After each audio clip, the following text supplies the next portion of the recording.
السلام عليكم. وعليكم السلام ورحمة الله وبركاته. الحمد لله رب العالمين والصلاة والسلام على رسول الكريم. ربنا ظلمنا أنفسنا وإن لم تغفر لنا وترحمنا لنكونن من الخاسرين. اللهم ربي يسر ولا تعسر وتمم بالخير بك استعين يا فتاح عليم. رب اشرح لنا صدورنا ويسر لنا أمورنا واحلل عقدة من ألسنتنا يفقهوا قولنا. اللهم نور قلوبنا بمعرفتك واشرح صدورنا من نور كتابك وسنة نبيك واحفظنا عن زلل وخطأ في بيان مرادك. بسم الله. بسم الله الرحمن الرحيم. ووجه قول أبي حنيفة رحمه الله وهو ظاهر المذهب وعليه الفتوى أن الحق متى ثبت واستقر لا يسقط إلا بإسقاطه، وهو التسريح بلسانه كما في سائر الحقوق. Bismillah ar-Rahman ar-Rahim. So we still busy with the masala that if the person doesn't make talab al-khusuma, which is the second stage of him claiming the house or the property, if it is a delay in it, then without an excuse, right? If there is an excuse, all the ulama agree, it won't be waived. The haqq shifa won't be waived. But if it's got no excuse, then there are three opinions. According to Imam Hanifa rahmatullah alayhi and Imam Yusuf rahmatullah in one riwayah agrees with him. It won't be waived in this instance as well. I'm sorry, Imam Hanifa rahmatullah basically under all circumstances, whether he has an excuse or not, his haqqu shufa will not be waived, will not fall away if he delays in the talab al-khusuma. Imam Muhammad rahimahullah ta'ala, he says that he has up to 1 month.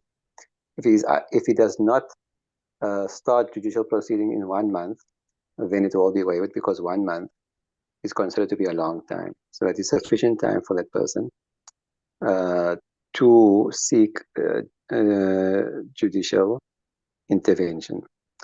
And Imam Yusuf rahmatullahi in his final opinion, he says that if he misses any one of the sittings of the judiciary, and saying he delays so much that he misses a sitting of the judiciary, then the haqqu shufa will fall away, will become invalid. Now, just by the way, a point by the way, that I picked up from the other ulama is that normally when it comes to qadha, they will normally pass fatwa on Imam Abu Yusuf or Imam Muhammad Rahmatullah's call. Right?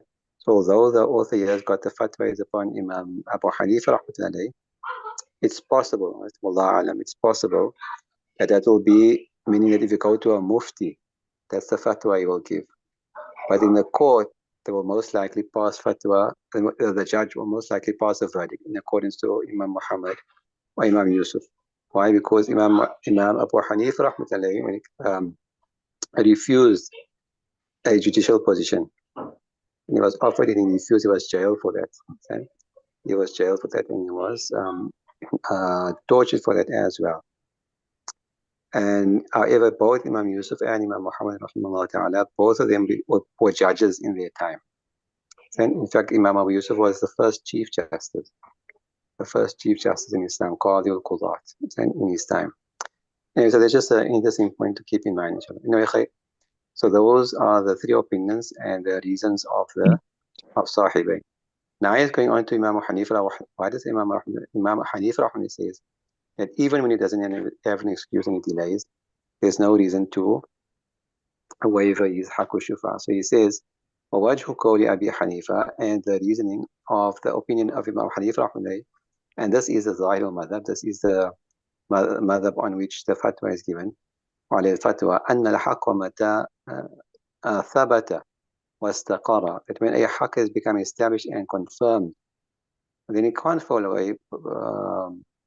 It cannot be waived, understand, for no reason. وهو التصريح بلسانه, how will it be, except by him saying that I don't want it, إلا بإسقاطه.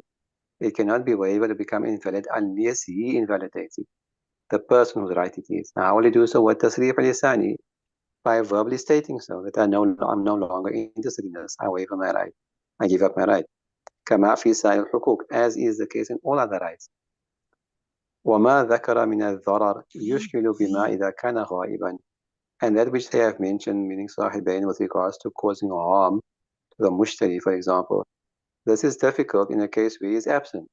You both agree with me that when this person is absent, the Shafi is absent, he wasn't there, that if he does come back, he can claim Haqqu Shufa. His absence, no matter for how long, won't make any difference. Even if he was gone for months, will make no difference to him, to giving him the right or him having the right to claim حق الشفاعة when he returns from his absence. ولا فرق في حق المشتري بين الحضور والسفر. And there's no difference in the right of the mushtari between whether the person is present or on journey. There's no difference between the two, whether the shafi is on journey or whether he's present. How does it affect the right of the mushtari? ولو علم أنه لا. Okay. See. ولو علم أنه لم يكن في البلدة قاد لا تبطل شفعته بالتأخير بالاتفاق، لأنه لا يتمكن من الخصومة إلا عند القاضي، فكان عذرا. See, and if it's known that this person wasn't in the city, understand? Then this will not invalidate the shufa because of delay. But as we mentioned before, this is a valid excuse. Okay, he's probably just mentioning this as an example of an excuse. So this is all agreed. That's why I told you this masala we've just completed now above. Does it got to do when this three opinions will come into play when what? When there's no excuse. If it does have an excuse, like for example, he's out in a journey, for example, then will ittifaq, all the imam agree, his shufa will not become invalid. لأنه لا يتمكن من الخصومة إلا إن القاضي فكان عذرا, because it is not possible for him to sorry, what am I saying? If it is known that there is no qadi in the town, ولو علم أنه لم يكن في البلدة قاضٍ, it is known, sorry, that there is no judge present in that particular city that they're living in, then his shufa will not become invalid, right? Why? Because it's not possible for him to present his argument except in front of a judge. So therefore, this is an excuse, meaning while he goes around looking for someone or getting someone to adjudicate his case. You follow? G. قال: وإذا تقدم الشفيع إلى القاضي فادعى الشراء وطلب الشفعة، سأل القاضي المدعى عليه، فإن اعترف بملكه الذي يشفع به، وإلا كلفه إقامة البينة. G. Now, the next masala. What is the next masala? The process, the judicial process. You're now going to discuss the judicial process. How will this whole thing work in court itself?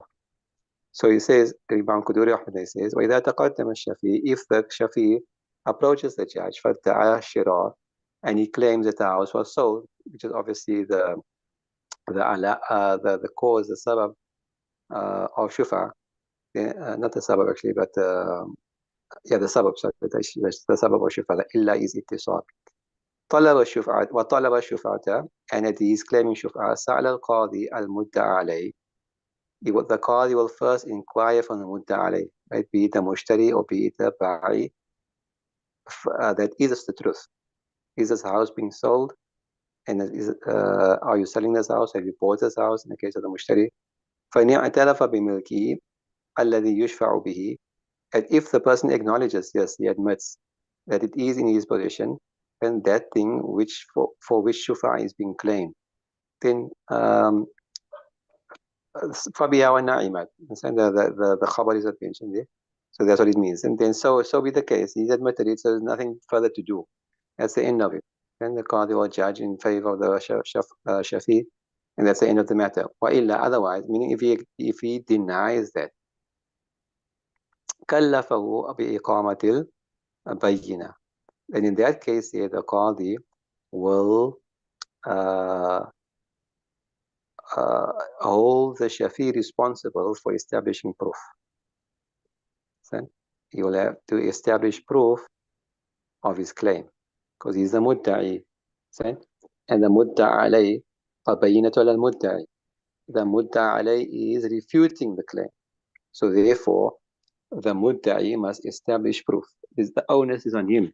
The responsibility is on him to uh, present proof for his claim. Follow? Yes. Okay. So again, if he goes to court and the mushtari, for example, if it's in his hands, or the buy, if it is in his hands, so if they acknowledge that yes, it is so, in the story, nothing further to do. If they deny, however, then it becomes a whole process. And the first step in the process is that Shafi will have to present proof and evidence of his claim that the house is being sold or sold already. لأن اليد ظاهرة محتملة فلا تكفي لإثبات الاستحقاق. Okay. قال رحمه الله: يسأل القاضي المدعي قبل أن يقبل على المدعى عليه من موضع الدار وحدودها لأنه ادعى حقا فيها، فصار كما إذا ادعى رقبتها.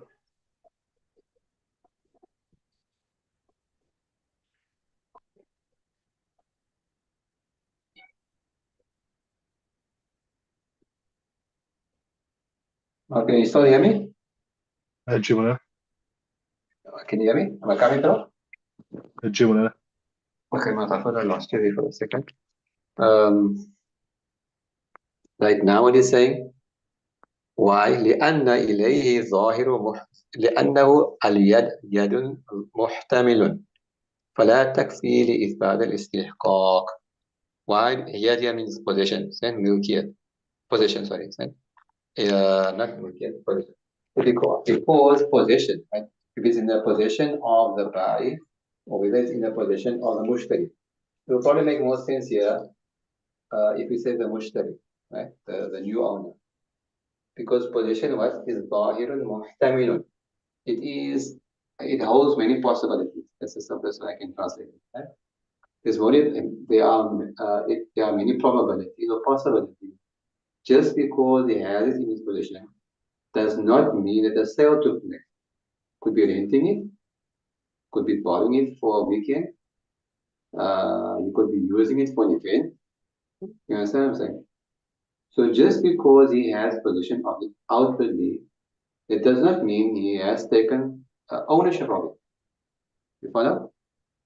Yeah.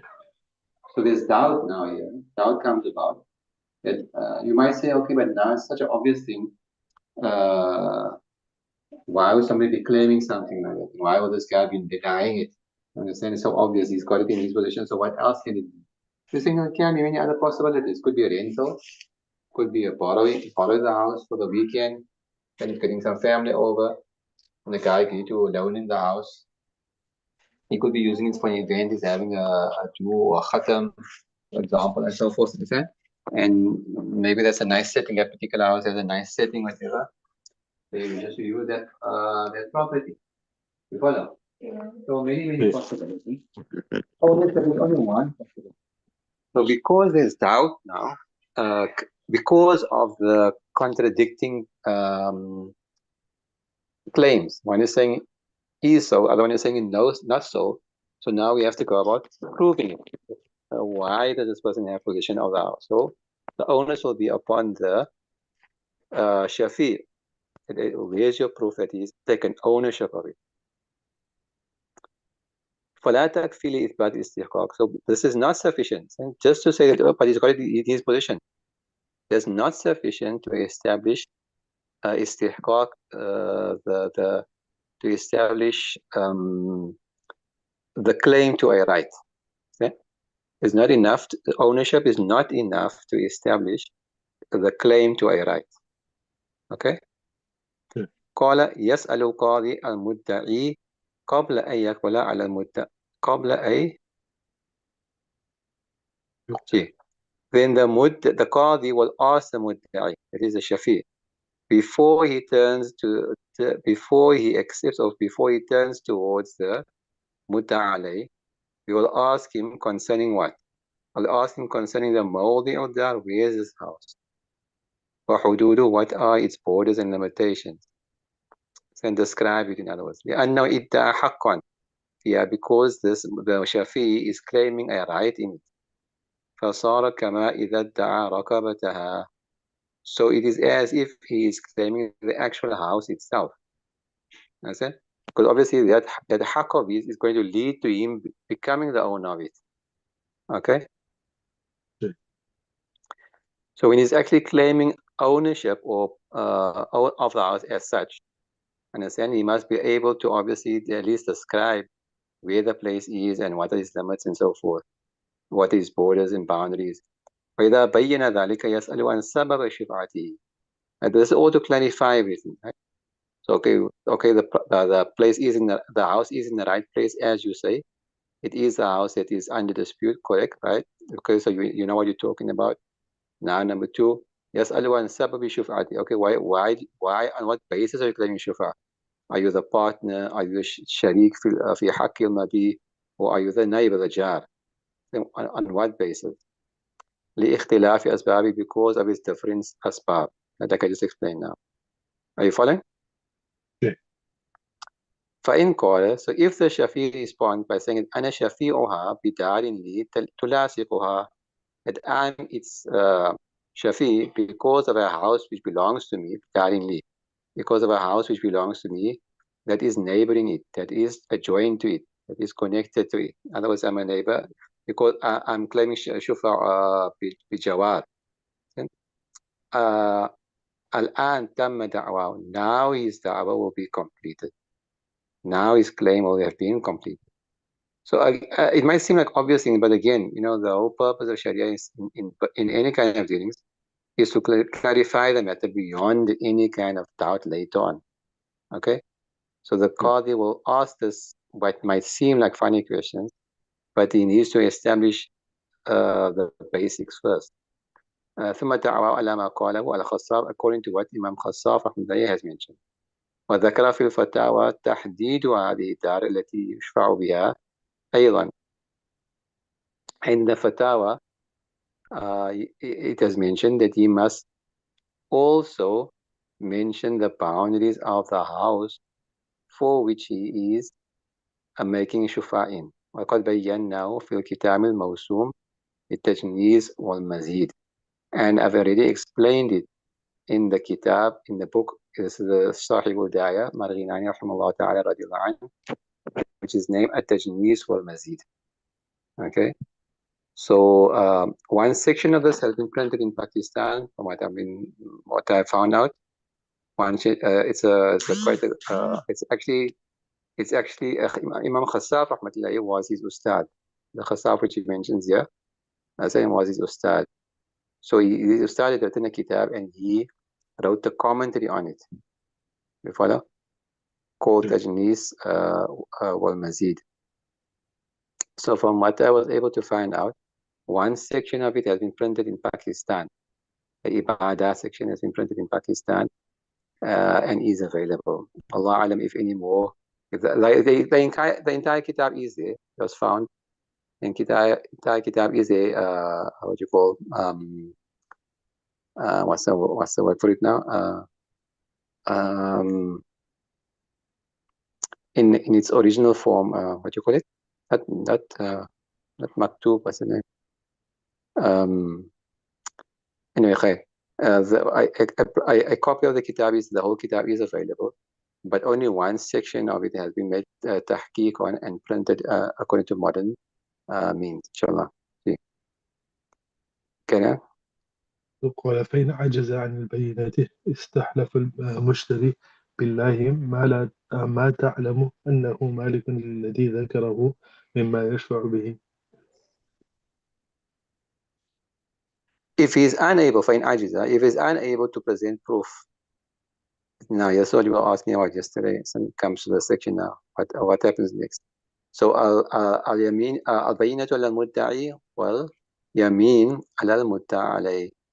So استحلف المشتري بالله ما يعلم أنه مالك للذي ذكره. He will take an oath from the mushtari on Allah's name, Then that he is unaware that he is the owner of the house which is being mentioned, mimma yushfa'u, for which the claim of shufa has been made. Ma'anahu, what does it mean? Yatlubu بطلب الشفيع, by the meaning by the demand of the shafi.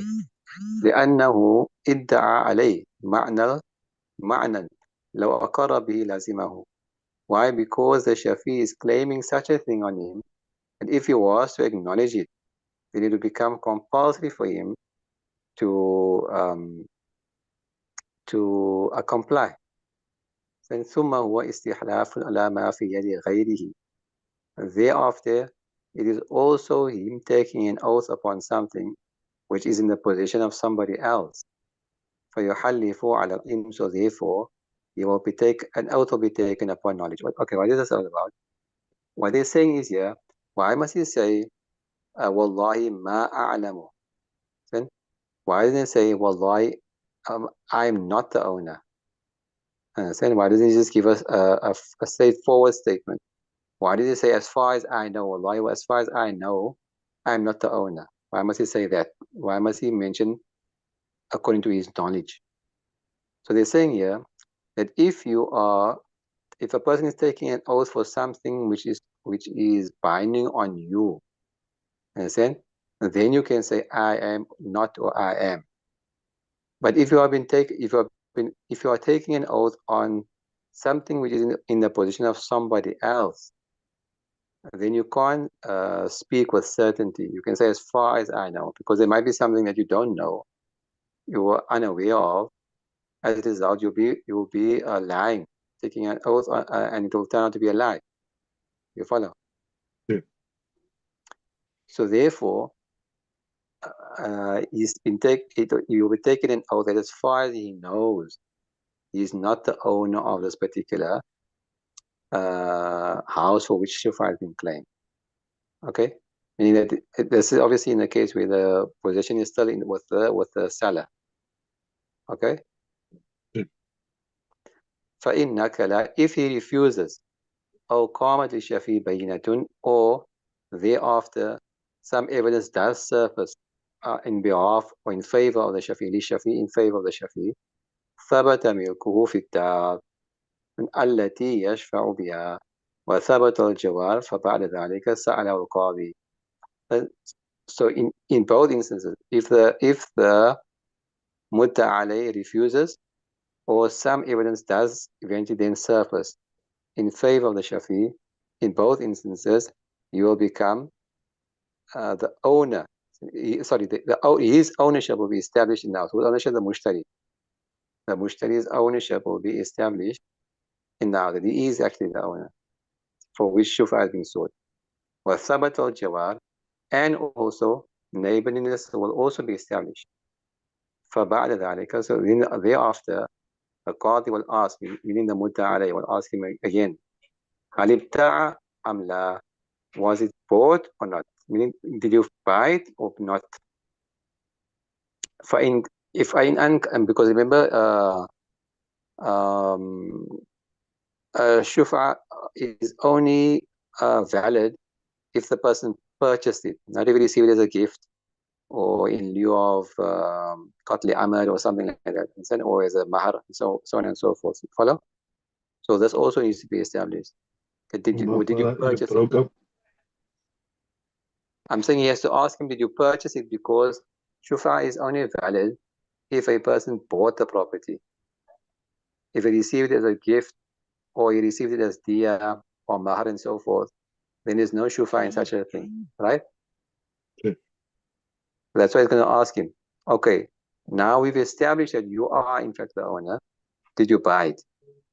فإن أنكر الابتياع, if he denies purchasing the place, قيل للشفيع أكمل البينة. Again, it will be asked of the Shafi, now establish proof that this person bought the place. They didn't inherit it or get it as a gift, etc. لأن الشفعة لا تجب إلا بعد ثبوت البيع وثبوته الحجة. Why? Because Shuf'a, the right to first refusal, is not established except after we can establish a business transaction, an exchange of property monetarily. And its evidence and establishing it is via evidence. To establish this pay, to establish that the transaction has taken place, there must be evidence for it. Are you following? Yeah. Any questions? Anything you didn't understand? No, this is not it. Okay, can we carry on? Sure.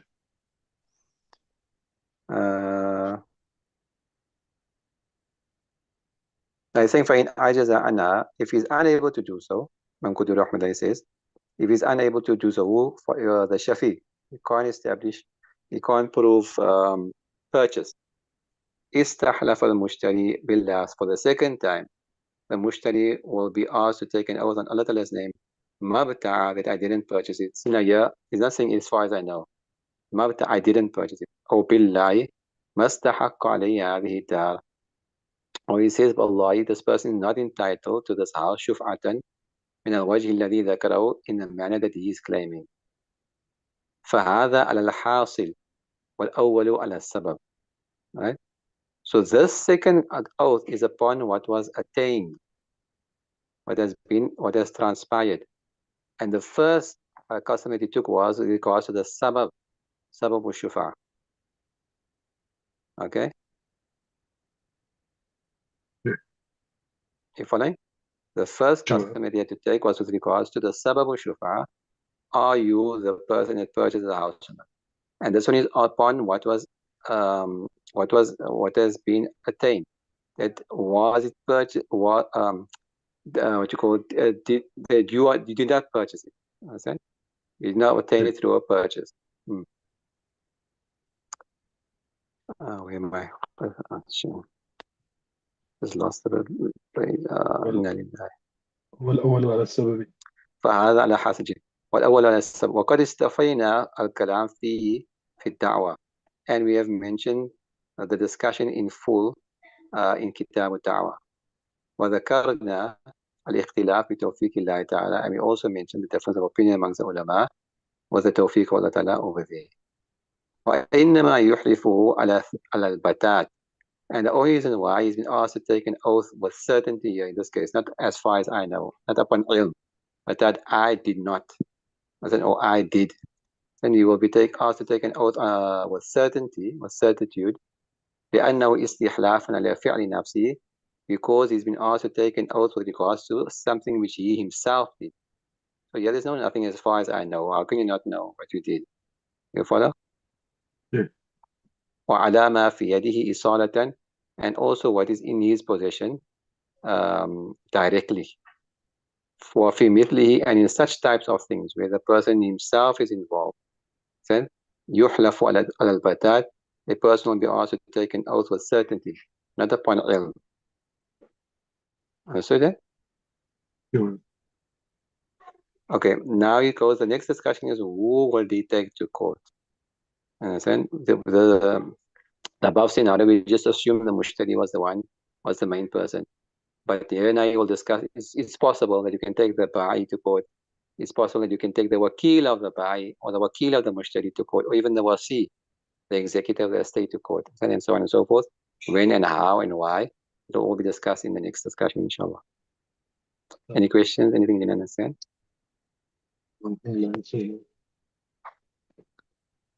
Okay, inshallah. Alhamdulillah. تتم الصالحات. سبحان الله بحمده سبحانك الله وبحمدك نشهد أن لا إله إلا أنت نستغفرك ونتوب إليك. السلام عليكم ورحمة الله وبركاته.